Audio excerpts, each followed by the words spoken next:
It had been 13 years, 4 months, and 2 days since I last saw Daniel Whitaker. I didn't count the days by choice. It was the kind of number the body memorizes even when the mind tries to forget. There was a routine in not touching him, not saying his name aloud, not stumbling upon old photos, not asking anyone about him. It was a silence carefully constructed, like digging a deep grave and planting the past inside it. And I truly believed I had buried it all. I believed it until that afternoon, when time decided to prove me wrong. It was an unremarkable day, one of those where the sky seems to exist just to keep the light on. I was leaving the bookstore, holding a novel I'd chosen not for its title, but for the smell of its pages. And when I looked ahead, there he was, Daniel, standing a few meters away, as if the world hadn't separated us for over a decade, as if life hadn't passed between us, as if time had just taken a turn and brought everything back to the same place. My body froze. My breath faltered before my thoughts could form a reaction plan, and everything inside me began to reorganize without my permission. He saw me too. His eyes, the same, unmistakable, didn't hesitate, didn't look away. It was as if they knew exactly where to find me. There was no word, no gesture, no smile. Just that immense silence, suspended between us, heavy as a confession.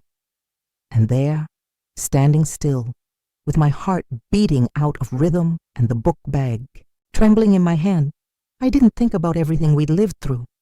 I thought about what we didn't say, what got stuck in our last short conversations, in the silences that became chasms, in the nights I wished he'd come back, and the ones I wished he'd vanish forever. I thought I'd be angry, that the pride I'd spent years stitching into myself like armor would scream over any memory. But no. What came was something even more confusing, a serene longing, a recognition that crossed time without asking permission. He wasn't the same as before. There was more shadow in his eyes, more calm in his shoulders, but it was still him, the man who knew my freest smiles and my most restrained tears, the man with whom I shared plans for a house, children, a life, and then silence, pride, and distance. I didn't know if he was thinking the same. Maybe yes, maybe not. But the moment his gaze met mine, there was a kind of recognition that needed no language. It was as if we both said, at the same time, "You're still there." We didn't approach each other. It wasn't even possible. Our bodies paralyzed, the world around us existing on another frequency. But something moved inside me. A part I thought had gone silent forever lifted its eyes and breathed. And in that silent, brief, and infinite exchange, a crack opened in the ice I kept solid for years. It wasn't pain. It was a memory of who I was, of who we were, and of what perhaps could still exist between two people who didn't need to say anything, to feel everything. I don't know how long that moment lasted. It could have been seconds or an eternity disguised as chance. All I know is that when my feet finally managed to move, I turned away. Not out of weakness, but because any word spoken in that moment would have been too small for everything that had been reopened. I crossed the street with trembling hands and the book still pressed against my chest, as if it could hold my heart, which now pulsed as if remembering how it hurt and how it loved. When I got home, I dropped everything on the armchair and sat on the living room floor. I didn't cry, but I also didn't breathe properly for several minutes. It was as if my soul needed to rearrange the furniture inside, because Daniel's presence had stirred every wall I swore was steady. In the days that followed, I tried to return to my routine. Wake up on time, make my coffee, answer emails, keep up appearances. But it was all a facade, because inside, the past was circling me with increasingly clear steps. Memories returned unceremoniously, and they weren't the big ones, not the epic moments. They were the small things. The way he ran his hand through his hair when he was thinking. The comfortable silence between us when we walked side by side. The way he listened to me, even when I didn't know what I wanted to say. His low laugh, not loud, but whole. And above all, the way he stayed silent when we were angry. That silence that wasn't absence, but armed distance. That's where we began to lose each other. In the silence that became a shield. In the pride that became a language. I tried to rationalize, to disguise it, to repeat to myself the phrases that had kept me standing for years, that I was fine, that I'd moved on, that some things only happen once. But it didn't work, because I wasn't suffering from longing, I was facing an echo. And the echo that hurt the most was of what was never said, what hung in the air and never reached the ground. I started wondering if Daniel felt the same. If that exchange of glances had torn something inside him too. But I didn't allow myself to build expectations. It was too soon. It was fragile. And at the same time, it was too strong to ignore. Then came the second encounter. Another coincidence. Or fate, depending on who chooses the word. At the market, between aisles, pushing carts. This time, he saw me first. And he smiled. It wasn't a wide smile. It was the kind of smile that carries the weight of time and the lightness of still remembering. Our eyes met again. And like before, there was no speech. But there was a slight wave, a small gesture, and then silence. But something had changed, because in that second look, there was a subtle invitation. I'm here if you want. And for the first time in many years, I did. That night, the silence in my house felt different. It was no longer the silence of absence, nor of chosen solitude. It was the silence of something about to be broken. I sat on the edge of the bed, my feet on the cold floor, my heart too warm for the hour. Daniel's face returned every time. I closed my eyes, and the memory of his restrained smile at the market was like a thread of light in a dark room. I still didn't know what to do with it. Part of me wanted to run, to dive back into that gaze, to open all the windows I'd closed over the years. The other part still heard the old phrases that had kept me standing when he left. You deserve better. You need to move on. He didn't fight for you. But now, with the distance between us reduced to 2 chance encounters, those phrases didn't seem as solid as before. They seemed fragile, like defenses that no longer protected me, only isolated me. 2 days later, I walked to the cafe we used to go to. I don't know why. Maybe out of longing, maybe out of hope. Or maybe because after years of convincing myself everything was resolved, I needed to admit that not everything was healed.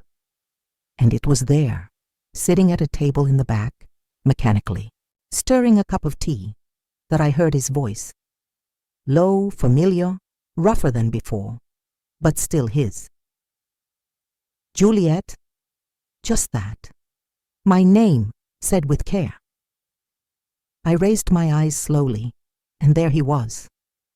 Standing, holding his folded coat over his arm, as if carrying more than clothes, as if carrying the past, regret, tenderness.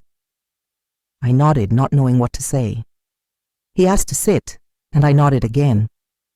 His hand trembled slightly. Mine too. But we didn't talk about what hurt. We didn't start with apologies. We just talked about today. About the cold of the week. About the book he'd seen in the window. About small things. But it was at the end of the conversation, when silence settled between us again, that something happened. He looked at me in a way that said more than any well-crafted sentence. And I held that gaze without fleeing, without looking away. And in that still moment, I understood what was forming between us. It wasn't a declared reconciliation. It wasn't a promise of the future. It was something subtler, rarer, the beginning of a forgiveness that didn't need words, a mutual recognition that despite everything, we were still there, whole, broken, but alive. And in that long, silent look, a part of me that had been at war for so many years simply rested. In the days that followed, life continued outside as it always does, hurried, practical, indifferent. But inside me, something had changed, and it was subtle. There was no dramatic music or signs from the sky, just a strange calm, like rediscovering an old room and realizing you still know where every piece of furniture is. After that cafe, Daniel and I didn't make plans. We didn't exchange phone numbers or promise to see each other again. But it was as if an invisible agreement had been sealed between us. The door was now ajar, and that was enough. What surprised me most was the absence of anxiety. I, who had so often fantasized about perfect reunions and cinematic confessions, found myself grateful for the silence. There was something beautiful about not needing to explain, about knowing he understood, that the time that separated us had also matured us, and that perhaps love, when it survives absence, returns differently, less noisy, deeper. I began to walk more slowly through the city streets, looking at the places I used to avoid, the park bench where we used to sit, the bookstore where we discussed our first book read together, the bridge where we said goodbye without knowing it would be forever. They were still there, unmoving. But in me, the pain those places caused was now a warm memory, like a scar you can touch without flinching. One afternoon, he invited me to help him organize an old garage at the back of his sister's house. He said there were too many boxes, too many memories. I went, without thinking. And there, among old photos, yellowed papers and small objects that seemed insignificant, we found a wooden box. Inside it were letters never sent, written by him to me, written in the days when the distance between us was concrete, but the feeling still pulsed. He looked at me as if waiting for my reaction, but said nothing. I didn't either. I just held that small box against my chest, with the care of someone holding an entire life that could have been, but wasn't. And yet, it was there, kept, alive. I didn't want to read the letters there. I took them with me and said I'd read them at home, alone. He nodded. He didn't press me. He didn't ask when or if I'd open them. And that gesture, that offered freedom, was for me the greatest proof that he was a different man, that the Daniel who once loved me in haste now knew how to love with space, with waiting, with respect. That night, I sat on the living room floor with the box in my lap and an almost untouched glass of wine beside me. I read the letters slowly, one by one, like revisiting an old language. Some were confusing, others hurt. Others still seemed like desperate attempts to understand his own guilt. But in all of them there was a constant love. Not idealized love, nor overly romantic, but real, flawed, human love. The kind of love that tries, that fails, that doesn't know how to ask for forgiveness, but never stops feeling, and there, alone, reading words that took over a decade. To reach me, I cried. I cried for everything that was lost, but mostly for everything that could still be saved. The next day, I woke up with heavy eyes and a light chest, a strange but familiar combination for someone who finally let the pain breathe. The letters were still scattered around me, like silent witnesses to something that wasn't lived in time, but hadn't faded. I folded each one carefully, as if guarding something sacred, and returned them to the box. I didn't feel the need to give them back to him. Those words were more for me than for us. They were pieces of him that, even without arriving earlier, had arrived in time, and that was already a kind of reparation. When I saw him at the end of that afternoon, as if our steps always knew where to meet, he looked at me with a softness that asked nothing, and I, for the first time, hugged him. A calm, whole, silent hug, as if saying, I read, I understood, and it's okay now.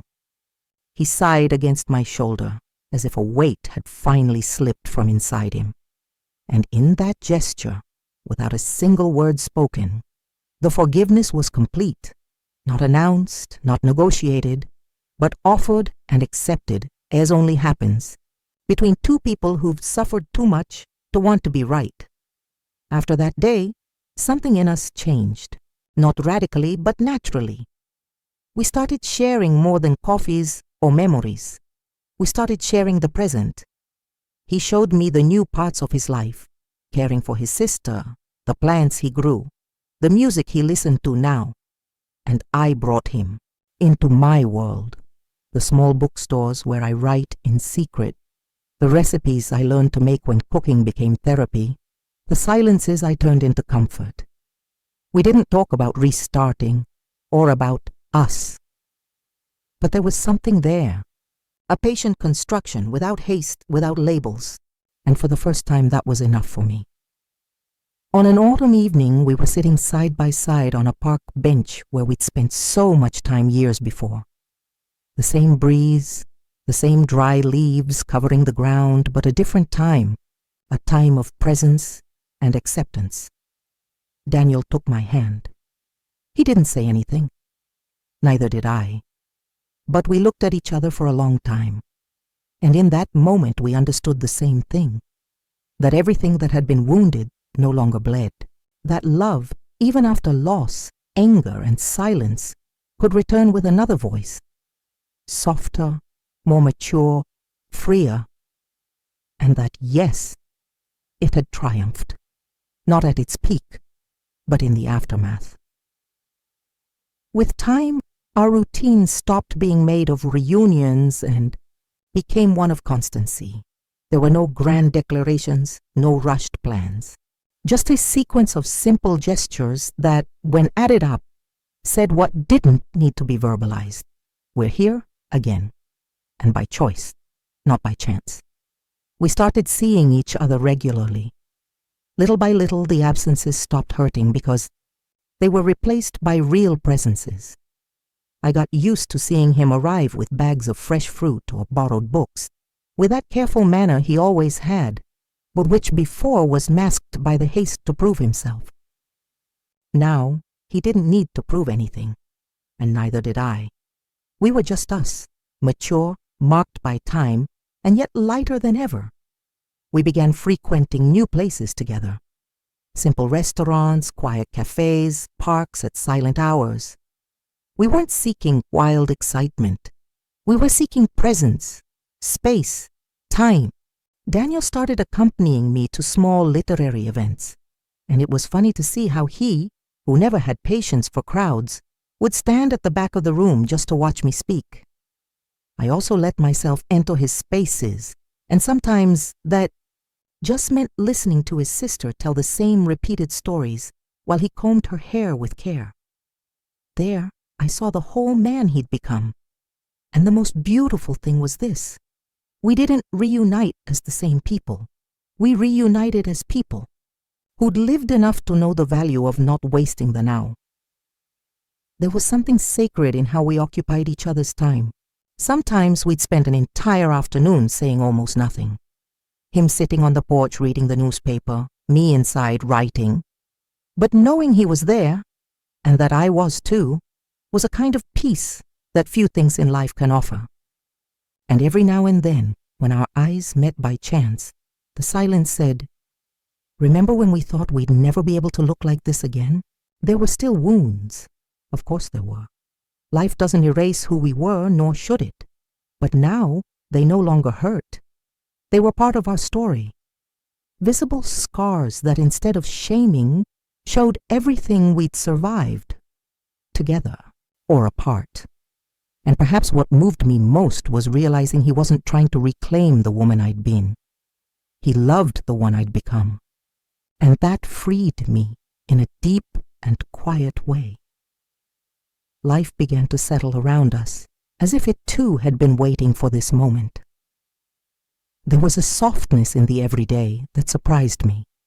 The house no longer felt too big, and the silence that once echoed, like emptiness, became a companion. Daniel and I now had our own rhythm. We didn't live glued together, didn't fully merge our routines, but our days intertwined naturally. On Tuesdays, he'd pick me up after the bookstore and insist on walking me home even when I said I could manage. On Sundays, I'd show up with an apple cake. The only one he never said was good, but always ate to the last slice. It was in these details that we built ourselves, without ceremony, without urgency, like two people who'd known loss and now knew how to care.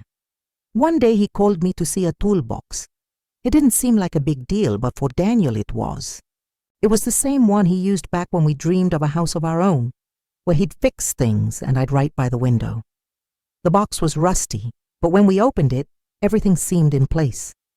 Wrenches, screws, an old measuring tape, and, at the bottom, a folded paper with my name. It was a note, written years before. A failed attempt to reach out to me. He never sent it. He didn't know if it was pride or fear, but the most beautiful thing was what he said next. I kept it because even without sending it, it was true. I didn't say anything. I just closed my eyes and touched the paper like touching a time that doesn't return but leaves good marks. Over the months, we started being seen as a couple. Not that we'd formalized anything. We didn't use labels, but it was visible. In the way he adjusted my coat in the cold, in the way I knew the exact tone of his cough, in the small ways we protected each other. Our old friends, the few, who remained, approached with more tenderness than curiosity. No one demanded explanations. I think everyone understood that some reunions don't need to be announced. Just respected, and deep down, that's what moved me most. Realizing that after so much time, after so many silences and failures, the love between us had endured. Not the impulsive, desperate love of youth, but the love that withstands, that waits, that understands. The kind of love that, even after everything, still sits beside you and says, without needing to say anything, I'm here. The end didn't come as something imposed. It came as everything built between us, with softness, with silence, with presence. It wasn't a full stop. It was a rest, a release from old guilts, from questions that once weighed and no longer mattered. Daniel and I were growing old together, and there was such sincere beauty in that sometimes I'd find myself crying alone, not out of sadness, but out of gratitude, for finding each other again, for having the courage to stay, for learning to love without demanding the other be what they no longer were. One winter night, sitting on the couch with blankets up to our knees and our hands intertwined, he fell asleep against my shoulder. And there, looking at his face, marked, serene, familiar, I realized it wasn't about restarting where we left off. It was about starting from where it hurt.